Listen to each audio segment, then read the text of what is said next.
Ladies and gentlemen, Agwini Ursula.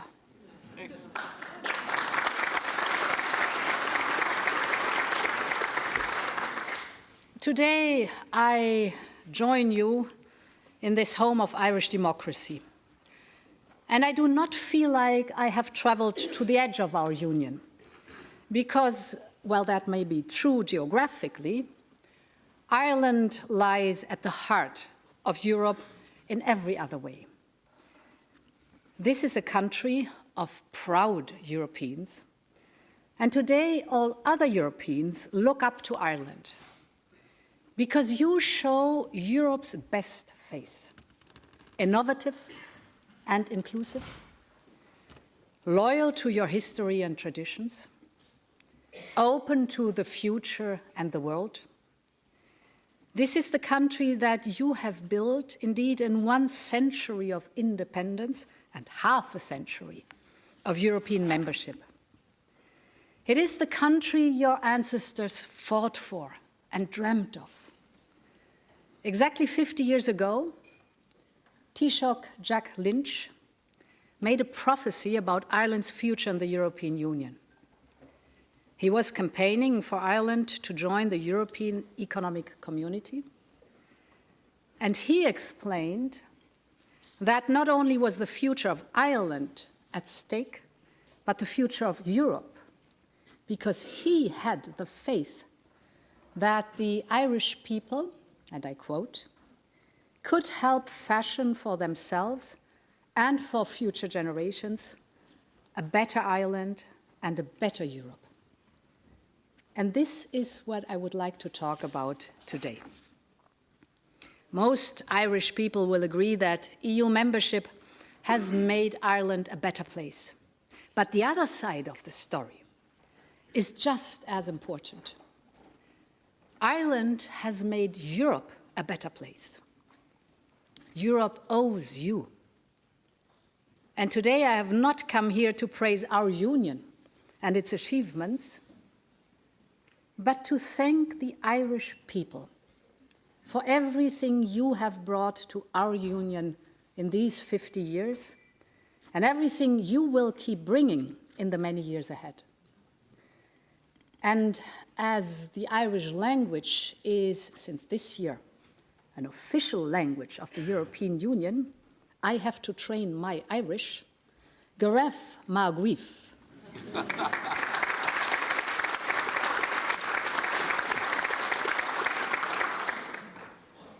Let me start with how Ireland has changed before I talk about how you have changed Europe. We all know the Irish success story in our union.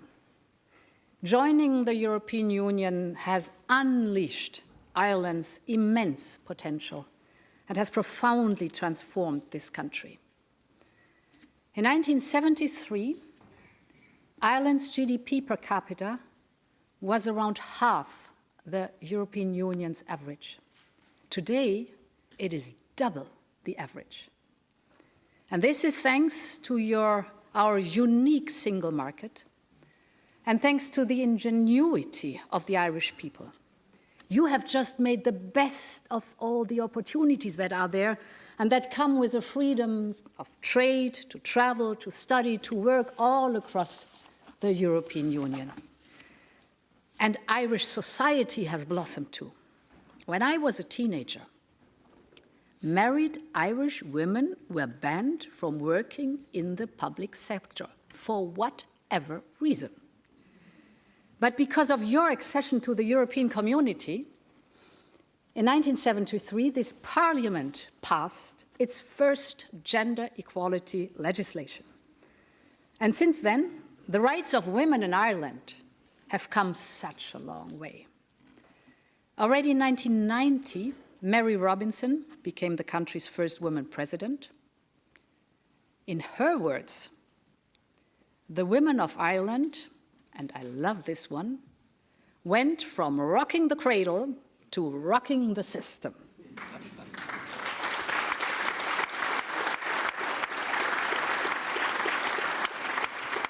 And indeed, now Ireland is one of the best countries in Europe for female employment levels or women in science and technology jobs. And you were also the first country in the world to legalize same-sex marriage in a referendum. Powerful grassroots movements lead to powerful legislative changes. You have become a beacon for Europe and the world. Let me again take you back to 1973 for a moment. The Troubles were blazing, and attempts to bridge building between communities would founder by the following year.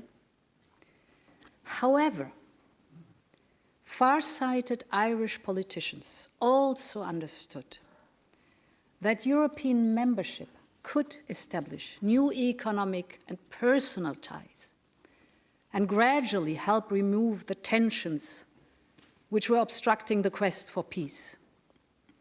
And this is indeed what happened. Of course, the conflict on the island of Ireland did not end overnight. And yet, slowly but surely, trust was built, both between Dublin and London, and between communities that lived on different sides of a wall. Europe was the incentive to look beyond the barbed wire, to build bridges, and reap the economic benefits of cross-border cooperation. The great European John Hume described Europe's role as being both practical and inspirational for the peace process. And we all know our union was once founded as a peace project. And here, on the island of Ireland, Europe demonstrated this unique power to bring about peace. Europe's role in the peace process brought Europe right back to its roots. And this has made Brexit even more painful for all of us. Its consequences are most deeply felt on the island, well beyond the economic dimension. But Brexit has also thrust Ireland and the rest of the European Union closer together. Ireland has benefited from the ironclad solidarity of the Union and all its member states, big and small. All Europeans immediately understood how important it was to preserve peace on the island of Ireland. And after Brexit, our union has doubled down on its commitment to peace. For instance, we are now providing €1 billion to the border counties in Ireland and to Northern Ireland with our Peace Plus programme. Since it was created in 1995, together with the Irish and UK governments, the EU's peace programme has replaced border checkpoints with sport venues, schools, and community centres. It has brought together people from different communities who lived side by side but had never met each other. One thing is absolutely clear. Brexit will not become an obstacle on the path of reconciliation in Ireland. That is clear.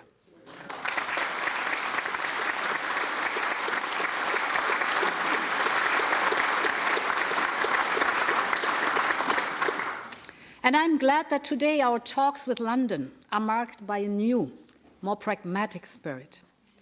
Because the European Union and the United Kingdom are still members of the same extended family, even if we no longer live in the same house.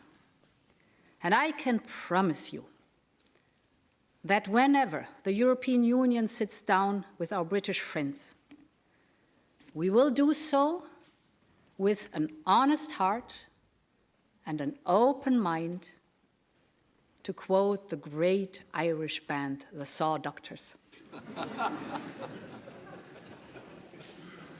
By applying common sense and focusing on the issues that really matter in Northern Ireland, I believe we can make progress in resolving the practical issues surrounding the protocol.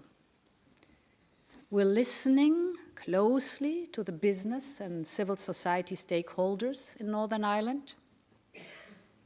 But the consequences of Brexit and the kind of Brexit chosen by the UK cannot be removed entirely.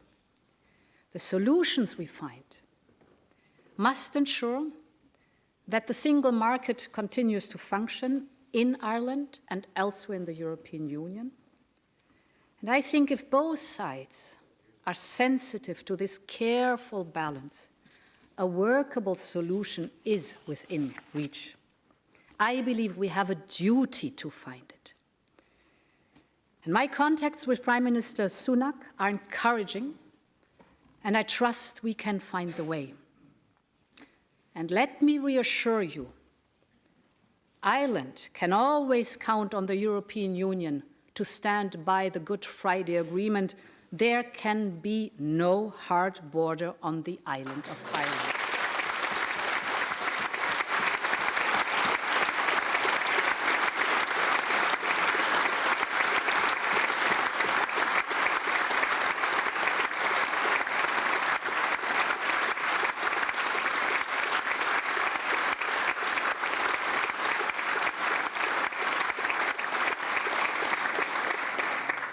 Honourable members, European membership has done Ireland good, but that's only half of the story. Today, I would also like to reflect about what Ireland brings to our union and what it could contribute in the years to come, because Europe is what we all make of it. And indeed, we can all benefit from a bit more of the Irish approach to life. As John F. Kennedy pointed out when speaking here almost 60 years ago, he quoted George Bernard Shaw, another great Irishman, who said, "Other people see things and say, 'Why?' I dream of things that never were, and I say, 'Why not?'" And Ireland's future is built on opportunity, optimism, and openness. And Europe needs this positive vision for a competitive economy, for a green, digital, trade-oriented European Union, with a global role reinforced by Ireland's strong links across the Atlantic and with the English-speaking world. And today, I would like to dwell on 5 Irish virtues that will help our union to face our common challenges ahead. The first is the Irish passion for freedom. This country knows what it means to struggle for the right to exist. And today, another European nation is fighting for its independence.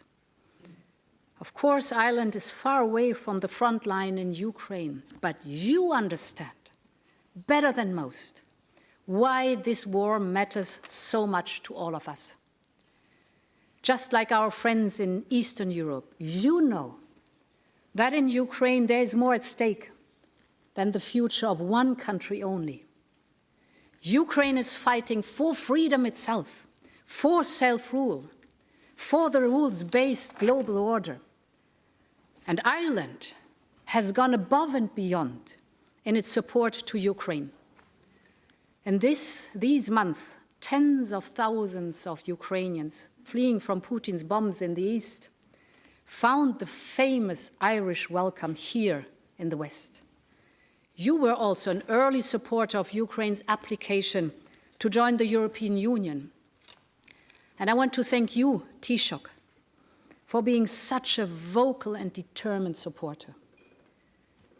When the citizens of Kherson raised the European Union's blue and gold flag, as well as the blue and yellow flag of Ukraine, to greet their liberators, it was a powerful visual confirmation about the people's desire to belong to our union. We have shown that our union is the home of all European countries thriving for freedom and democracy. And our support to Ukraine must continue for as long as it takes until Ukrainians fully recover what Russia has tried to take from them, their freedom, asylsche. This leads me to the second point. Europe should learn the Irish resolve, or some may say the Irish stubbornness. History has never been easy on Ireland, but you have never surrendered your soul. And whenever history hit you, you fought back. A country of emigrants has turned into a magnet for global talents. After each crisis, you have risen up again. After the Troubles, after the financial crisis, and then again after COVID, Ireland has constantly transformed its economy to make it one of the most successful in Europe. But now, a new crisis is hitting Europe. The fallout of the war in Ukraine is weighing on households and businesses across the European Union. The whole of Europe needs your stubbornness today to keep up supporting Ukraine for as long as it takes and to break free from our dependency of Russian fossil fuels. We need your stubbornness. Since the start of the war, Russia has cut 80% of our pipeline gas, 80%. But Europe has managed to replace most of it. We have saved 15% of our energy demand. Our storages are full by 95%, and we are safe for this winter. But let's look beyond. It is no exaggeration to say that we stand at a crossroads. Either we ignore the lesson of this crisis and fall again into the trap of a carbon lock-in for the future, or we use this crisis to leapfrog to clean energy. Renewables are not only good for our climate, but they are homegrown, and thus also good for our independence and our security of energy supply. And here too, Europe has much to learn from this green island. Even though you are far away from Russia and Ukraine, you are making an essential contribution to overcoming our energy crisis. Ireland is a wind energy superpower and a key player in our European Green Deal. Last year, 31% of Ireland's electricity came from wind turbines, a share only topped by Denmark. And you are now doubling down on your commitments. Your landmark Climate Act of 2021 set the ambitious goals to cut emissions by 51% by 2030 and to increase your renewable share up to 80%. This is good for Ireland, and this is good for Europe, because you can become a net exporter of energy and help the rest of Europe replace Russian fossil fuel. The new electricity interconnector to France, supported by European funds, will become yet another engine of growth here in Ireland. And this leads to the third Irish contribution I would like to discuss. That is ingenuity. This country of poets and artists has now become a country of startups too. Several Irish startups have become global players, from Stripe, the multi-billion euro payment processing platform, founded by two Limerick brothers, to Flipdish, digitizing restaurants and bars, for instance, by setting up their online orders and QR codes at the table. Access to Europe's single market, amplified by Ireland's supporting policies and qualities, helps indigenous startups to grow. And it has also made Ireland hugely attractive to foreign investment. Ireland has become a hub for the world's most innovative companies, from pharma to high tech. And you are taking the responsibility to regulate this crucial sector. Europeans depend heavily on Irish authorities to ensure that the many tech giants based here comply with our common privacy rules. Ireland can be the home base for the human-centered internet Europe wants to build. And the European Commission looks forward to working very closely with Ireland in implementing the new EU digital legislation, such as the Digital Markets Act and the Digital Services Act. This will keep the digital economy fair and competitive.